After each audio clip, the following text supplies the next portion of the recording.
ভালো কথা বলেন, যাকে অনেক তরুণ বয়সে একজন ভালো আইনজীবী হিসেবে যাকে বিবেচনা করা হয়, তিনি আজকে প্রথম আলো সহ কাগজে তার বক্তব্য এবং এখানে আর ডিএনএ থেকে শুরু করে তৃণমূল বিএনপি নামে যারা কিংস পার্টি হিসেবে চিহ্নিত, তাদের যে সাক্ষ্য আর তো কোনো কিছু দরকার নেই, আর কোনো কিছু দরকার নেই। তার অর্থ দেশে কোনো নির্বাচন হয়নি এবং এই নির্বাচনে যারা গেছেন তাদের আমছাড়া সবই গেছে। এমনকি নৌকা মার্কা নিয়ে যারা নির্বাচন করেছেন, আমার পুরনো রাজনৈতিক বন্ধু পার্টির সাথে ছিল ফজলে হোসেন বাদশাহ যে বক্তব্য, আমাদের রাজপথের এক সময়ে একসাথে আন্দোলন করেছি যারা প্রত্যেকেই যারা যে সাক্ষ্য দিয়েছেন, যে বক্তব্য দিয়েছেন, এই বক্তব্য প্রধানমন্ত্রী গতকাল যে বক্তব্য দিয়েছেন তার 180% বিপরীত বক্তব্য। তাদের কারো কোনো বক্তব্য প্রধানমন্ত্রী এবং তার সরকারের ক্লেইমকে কেউ তাকে সমর্থন করছে না। চোরের সাক্ষী কাঠ কাটার মতন যাদেরকে পর্যবেক্ষক নিয়ে এসছেন, সুতরাং তাদের কথা যে মানুষ বিশ্বাস করছে না, এটা নতুন করে বলবার কোনো সুযোগ নেই।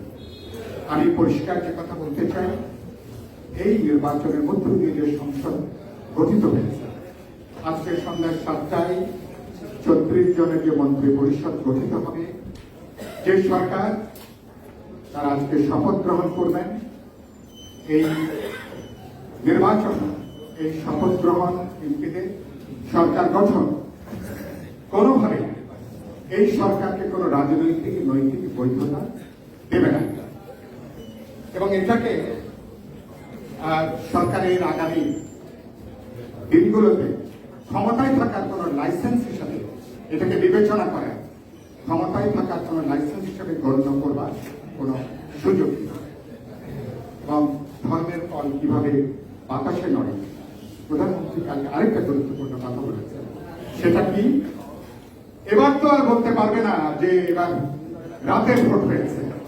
প্রধানমন্ত্রীর বক্তব্যের মধ্য দিয়ে পরিষ্কার তিনি পরোক্ষভাবে তিনি স্বীকার করে নিয়েছেন যে 2018 সালে 30শে ডিসেম্বরের দিনের ভোট যে রাতে সংঘটিত হয়েছে, এবারই প্রধানমন্ত্রীর গতকালের বক্তব্যের মধ্য দিয়ে তার পরিষ্কার একটা পরোক্ষ স্বীকৃতি গতকালকে পাওয়া গেছে, যেটা এতদিন ধরে জাপানি রাষ্ট্রদূত সহ এমনকি বিজ্ঞানীরাও এটা নিয়ে প্রশ্ন করেছেন, যারা এখনো তারপরে কথা বলছে। সরকার কারা গঠন করছে? সরকার এটা একটা একদলীয় সরকার গঠন করছে। বস্তুত এটা এক ব্যক্তির একটা সরকার এখানে গঠন হতে যাচ্ছে এবং এটা কেউ কেউ এটা আখ্যায়িত করেছেন বাকশাল 2 নামে। বাকশাল 75 সালে বাকশাল গঠন করার পরে সেই বাকশালের সরকার থেকে নেয়। এবার 24 সালে এসে তারা আবার একদলীয় শাসন গঠন করতে চেয়ে বাস্তবে তারা এই সরকার কোনোভাবে যে টিকবে না, ইতিমধ্যে তার লক্ষণটা অত্যন্ত স্পষ্ট। এটা কাজ নাকি কাকের মাংস খায় না সন্তান।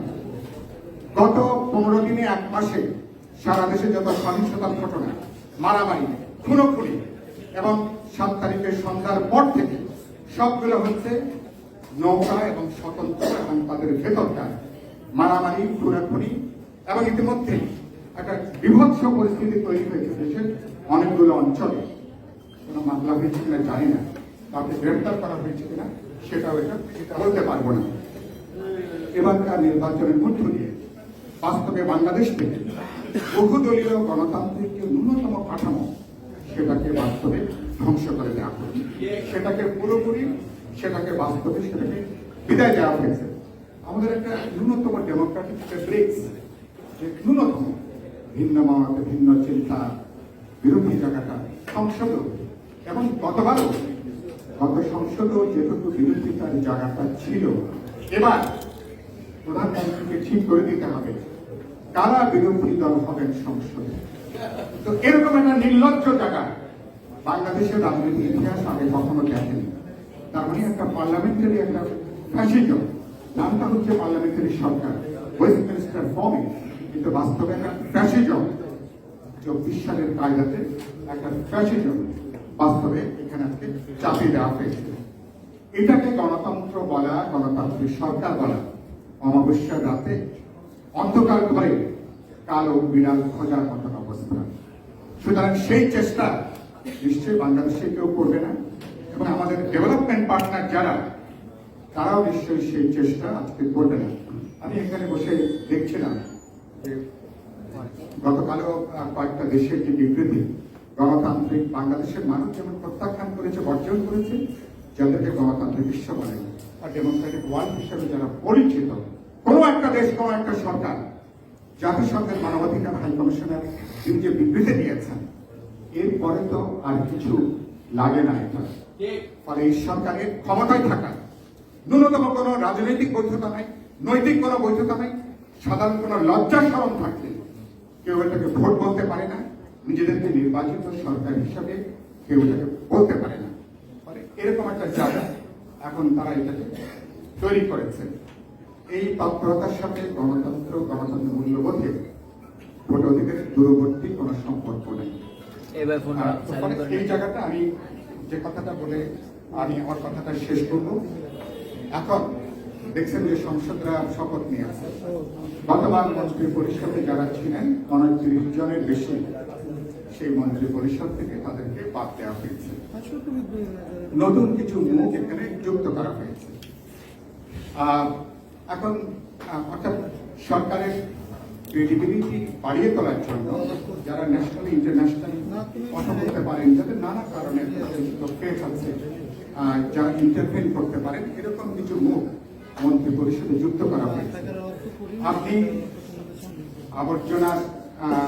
আবর্জনার মধ্যে যদি চমৎকার একটা চাদর দিয়ে যদি আবর্জনাকে যদি আপনি ঢেকে রাখেন, তাতে কি আবর্জনার গন্ধ কি যাবে? তাতে আবর্জনার যে দুর্গন্ধ, তাতে বিষাক্ত পরিবেশ, সেটা কি বন্ধ হবে? সুতরাং এই মন্ত্রী পরিষদ গঠন করে এই যে ভোট চুরি, ভোট ডাকাতি, জালিয়াতি, যেটা কোনো দিল্লি ও নজির বাংলাদেশে বড় মানুষ রাজি ছিল, এই মানুষ 7 তারিখে মানুষ তার প্রমাণ দেখিয়েছেন। জোনায়েদ সাকিব কালকে আমাদের মঞ্চের মিটিংয়ে একজনের কথা বলে বলছিলেন যে মানুষরা একজন মাঝখানে বলার চেষ্টা করেছিল বিরোধী দলকে কৌশলগতভাবে নির্বাচনে যাওয়াটা কি দরকার ছিল। 7 তারিখে সে মানুষ বলছেন যে আপনারা যে নির্বাচনটা প্রত্যাখ্যান করে, বর্জন করে মানুষ আপনাদেরকে যে বার্তা দিয়েছে, সেটাই হচ্ছে সঠিক বার্তা। মানুষ ভোটের নামে এই ধরনের কোন জালিয়াতিকে মানুষের সহ্য করে না, বরদাস্ত করে না। 7 তারিখে মানুষ সেটাকে প্রমাণ দিয়েছে, অনেক আলোচনা হয়েছে। এরকম একটা পরিস্থিতিকে বিরোধীভাবে কাজে লাগাতে পারিনি আমরা। তাহলে নিশ্চয়ই আমাদের চিন্তার মধ্যে, কৌশলের মধ্যে, আমাদের পদক্ষেপগুলোর মধ্যে নেতৃত্ব বলি, সিদ্ধান্তের প্রক্রিয়া বলি, অথবা যে মানুষ রাজপথে, বাংলাদেশে তো 90 সালের পরে আর তখন এরকম ঘটনা পাইনি, তাহলে যে মানুষ এখন রাজপথে ঐক্যবদ্ধ হয়েছে, বিরোধী দলকে নতুন প্রেক্ষিতে আলোচনা করে, ভাবনা চিন্তা করে আন্দোলনের দুর্বলতা, ঘাটতিকে আমরা কাটিয়ে উঠবো। রাজপথে যে ঐক্যটা তৈরি হয়েছে, এই ঐক্যকে নিশ্চয়ই আমরা প্রয়োজনীয় প্রজ্ঞা, দূরদর্শীতে ঐক্যকে জোরদার করবো, সংহত করবো। এবার আমি বিশ্বাস করি বাংলাদেশের মানুষ এটা জিতবে, তার দেশকে রক্ষা করবে, গণতান্ত্রিক ভবিষ্যৎকে রক্ষা করবে। সবাইকে শুভেচ্ছা জানিয়ে আমার বক্তব্য